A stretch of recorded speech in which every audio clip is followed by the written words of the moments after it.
Well, time for our season review after probably one of the seasons filled with the most mixed emotions we've had so far. We've had our first youth intake star, we've had a domestic clean sweep of 6 trophies, but ultimately is that overshadowed by disappointment in Europe, both for us and for the nation? Let's go and see.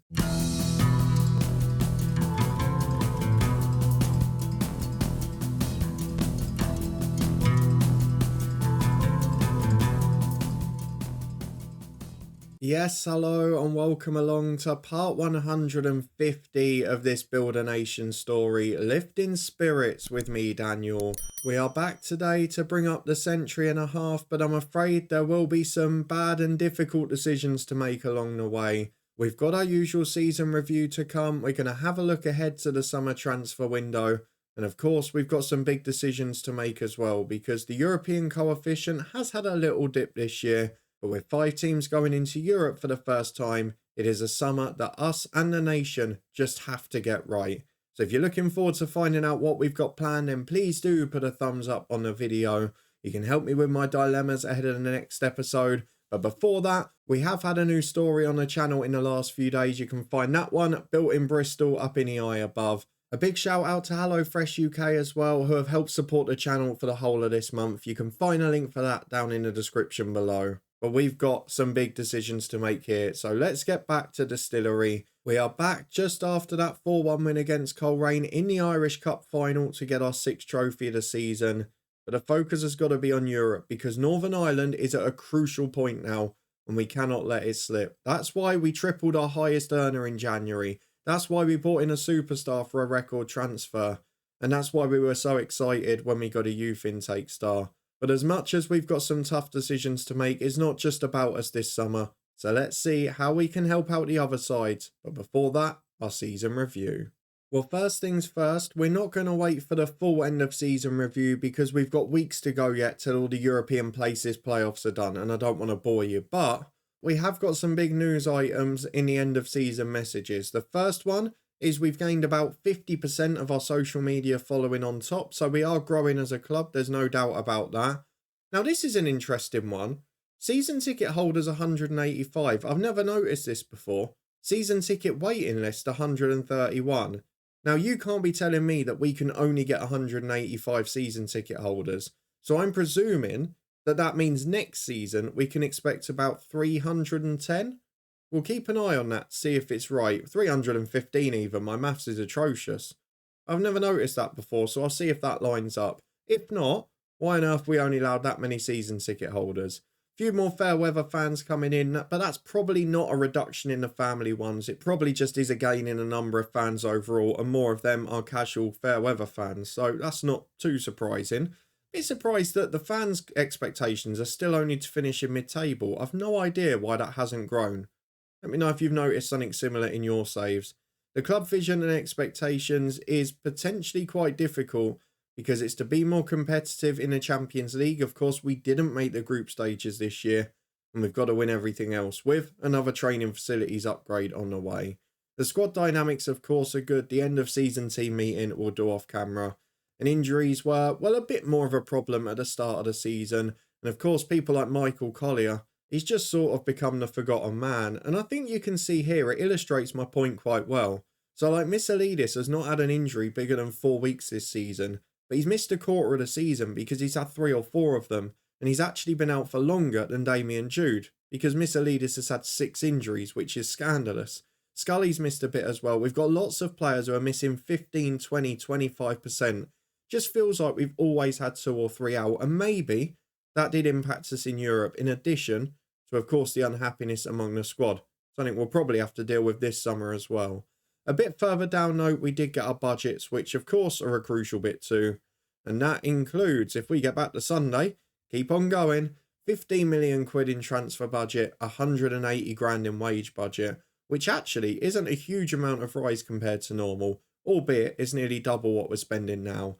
I'd expect with the fact we've bought Bayervang in and he's on so much more money than the rest, the next set of new contracts are probably going to be quite expensive, but we've got most tied down for 2 or 3 years, so we'll try and hold off on that for now. Let's go to the squad though and have a look at some of the problems, because it's not going to be an easy summer for this football club. You can see some of the star players that are in a bit of trouble. One of them is Luke Smith, who is out of contract from his loan in a couple of weeks. There is no chance of getting him back. We've had him here for what, 4, 5 years now? Must be 4 seasons at least. It is. So he's been here for 4 full seasons essentially. And he's now going to have to go back to his parent club because we just can't find a way to keep him. We can't get him on loan again. The transfer demands are about 10.5 million, with him then becoming the highest earner. I mean, surely, and I don't want to tempt fate here, and these are probably famous last words, but I'm sure I can get a better centre-half for 10.5 million. If not, Mackenzie and Bird are perfectly capable. Vladimir, it looks like we can loan again. He's got no interest in a permanent deal, which baffles me, because his release clause is 900 grand. He would be absolutely brilliant. He's just got no interest in a permanent move, and we had it with Owen Kidd before, didn't we? So I wonder if it is something to do with reputation still. But if we can get him on loan again, gives us a chance to get him next year. Maybe we get our superstar eventually. A few of these squad players who are deadwood are probably going to be off soon. If we have a look at them and their contract dates, you've got Dykes and Aitken this summer. They've just come back from loans away, or Aitken has certainly. Thompson's out at the end of the calendar year, and then we've got some big decisions to make on people for next year. So we've got Darren Murphy, who, homegrown in the nation, but now third choice keeper. Is it worth keeping him when there's interest? Probably not. Tommy Murphy we know is going to be off because we've got Freeman the youngster now, and he is certainly going to take his place as the backup right back. We've then got decisions to make on other homegrown in the nation players, because while we've not got enough for the 8 spaces in the squad, we have now got a generation of players that are homegrown at the club who don't have to be registered. So we can take the approach of going with a slightly smaller squad and then maybe bringing in a few youngsters to supplement that. Whether or not that's the right move, I don't know. And particularly if we do end up losing 1 or 2 in the summer, it could be tricky. And then we've got to make big decisions on players who are backups and aren't homegrown in the nation too. Damien Jude, after that big injury, is now 4th or 5th best centre midfielder. We've probably got to let him go. The same for Jordan Howard, even as a striker. He's a great player. But if we get enough money, do we say, yeah, it's probably your time now? And then even looking at the age of the squad, some of the people you don't realise have been here for a long time. Stephen Cowan is about to turn 29. He's been here for 4 seasons now. Is he someone that if we get a big offer for, we have to think, well, actually, Paul Elliott's an international and nearly as good.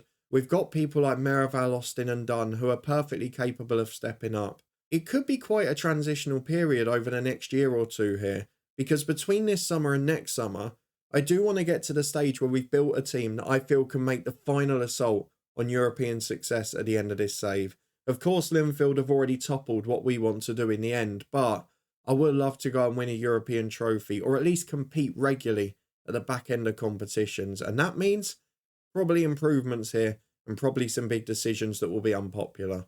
So that's my plan for the summer. You can let me know what you think I should do. Do we now push the wage bill out regularly? Can we afford to do that until we qualify for the Champions League again? Because if we get a whole squad on 12 grand a week like Bayern, and then we go into the Europa League with our pitiful league attendances, am I almost at risk of making a loss again? It's a big concern.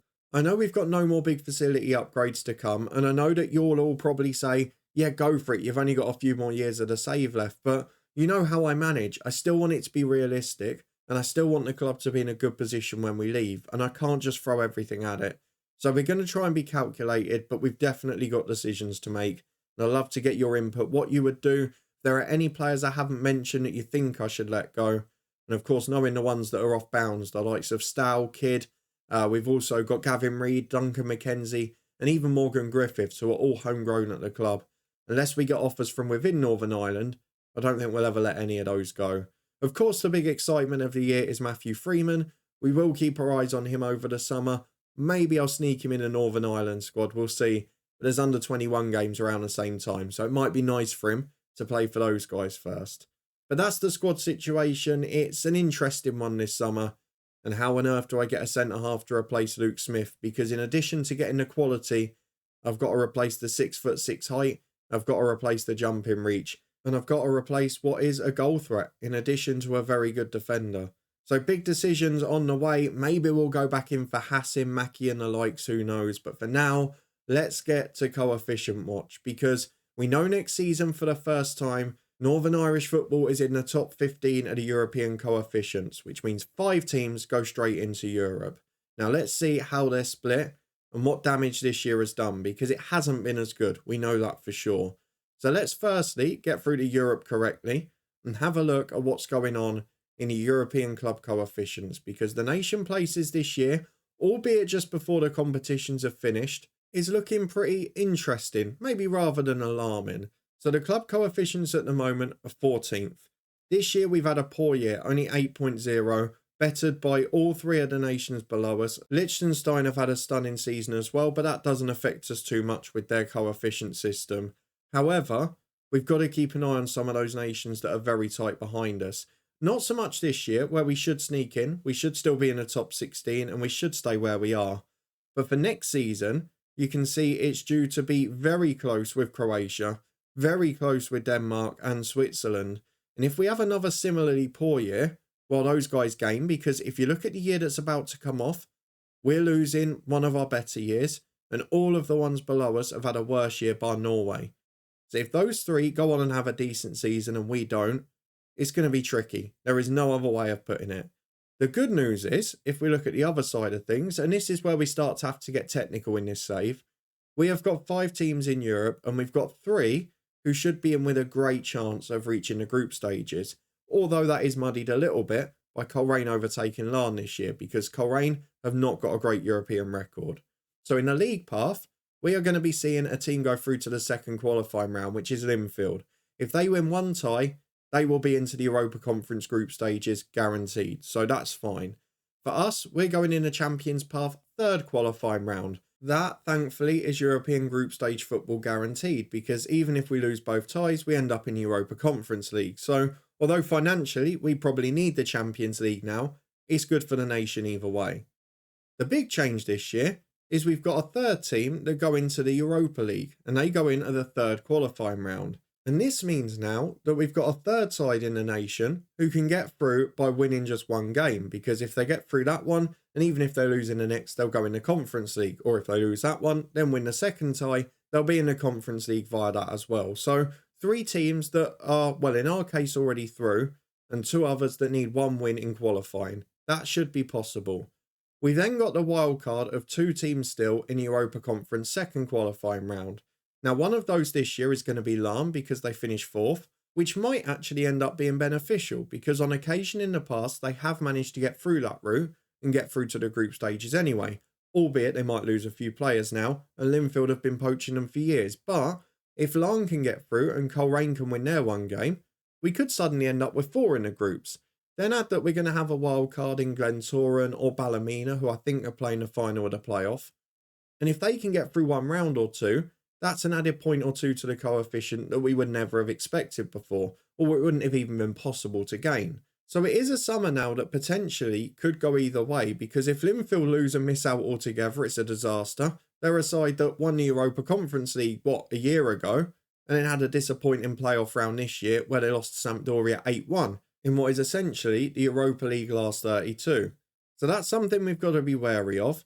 But what I am pleased with, if we go full circle now and back to the domestic action, is that there's a little bit in place for Linfield already who seem to be quite organised. So Grant McCann definitely had a better year with them this season in the league. They pushed us nearly all the way for the title, just fell away in the last 3 or 4 weeks. They're transfer listing a few of the older boys and starting to move on the squad. And they've also pre-agreed some work for the summer, which I think is really promising. So if we go and have a look at their future transfers, they've got Macaulay Fazakali coming in from Huddersfield. He's a player that's been scouted by our scouts and looks excellent. And if you have a look at him, I know he's 29 now, and yes, long-term planning maybe isn't the aim of the game for Linfield at the minute, but he is better than almost all of our midfielders. And in January, that scout report was as good as Bayervang. He's played 450 games for Huddersfield. This year from midfield, he scored 1 in 3 in League One. He's got 9 assists as well. I mean, he's a genuine superstar for the Irish Premiership when he comes in. Yes, he's not technically the best in the world, but that mentality, that physicality with the schedule we have over the festive period, I mean, that's going to be invaluable for them. A former England youth international, a genuine step up in class. And these are the little bits that are giving me promise. If we have a look at Christian Vargas as well, who's a left back who's not the best defensively, but as a left-sided midfielder, looks like a genuine superstar. He's played 30 games in the Championship this year, He's got experience and quality. He's a Mexican international. Physically, he's good. Going forward, he's great. He just can't tackle. So as long as he's not defending too much, he should be absolutely fine. So Linfield have already got 2 superstars well on their way into the club. We're giving a couple of our youngsters to learn who are professional now and should be able to develop them. And all in all, there are an awful lot of positives on that front. So I do feel that this could be a very good year for the nation. But the summer transfer window, it does have the possibility of burning me. And combining that with what has been a poor start in the World Cup qualifying group for Northern Ireland, in spite of a few brilliant youngsters coming through, it does give me a little bit of a nervy edge going into this summer break.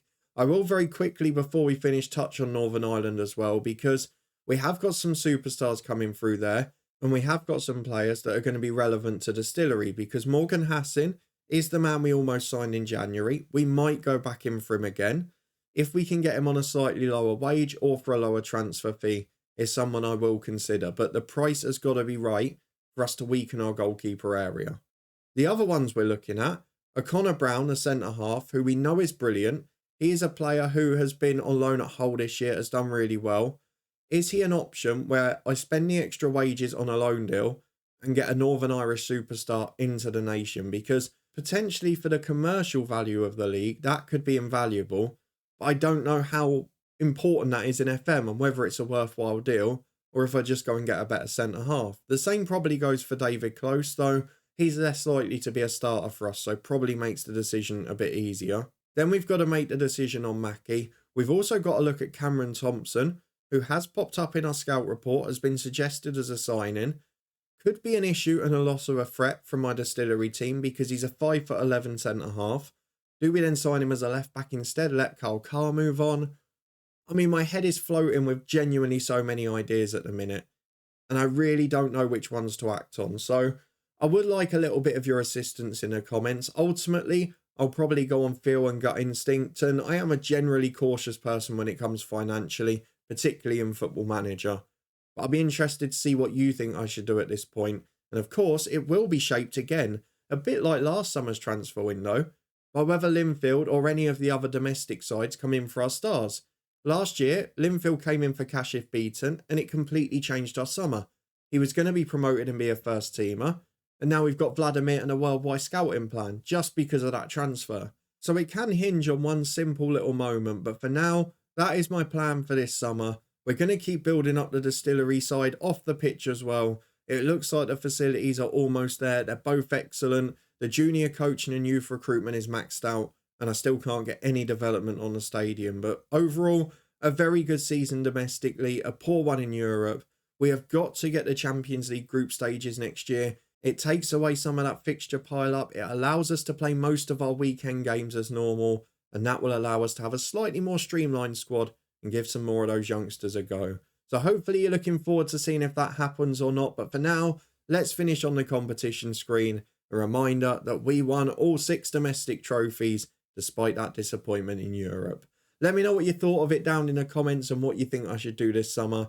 If you enjoyed this season review, it's going to be coefficient watch from here on in. Then please do put a thumbs up on the video. Subscribe down below for daily FM23 content as this story rotates with the new Bristol City save.